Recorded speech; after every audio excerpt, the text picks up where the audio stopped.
Bannamagye b'enkambi y'e Mubende omuli abasirikale abalina obulemu okubiri olwaleero nabo beegasse ku bannaabwe mu ggwanga okujaguza olunaku lwa SITA. Bano bayisizza ebivulo okwetoolola ekibuga Mubende era ng'omukolo guno gwetabiddwako n'abantu ba bulijjo ng'amagye ge gajjanjabya abantu abakulu wamu n'abaana.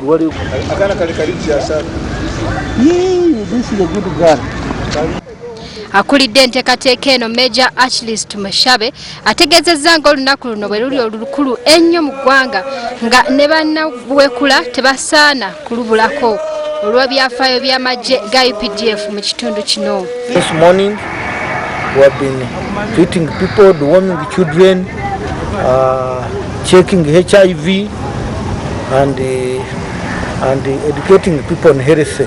Akulira enkambi y'e Mubende Lieutenant Colonel Francis Kashaka asabye abantu okuba bannamagye ekitiibwa olw'omulimu gwe bakola n'alabula abali ku ludda oluvuganya gavumenti ensonga balina kuzikwata mpola okukuuma obutebenkevu.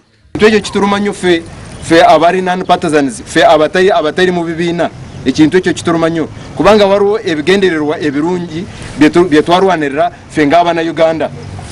Ndowooza mwe abanansi abali wano muraba abarema baffe abalwono okuva 81 n'okutuusa n'enkya kata waliwo abalina Mogadishu abakyalwana. Enkambi eno y'e Mubende yeerabirirwa bannamagye abafuna obulemu mu ntalo z'eggwanga ezitali zimu.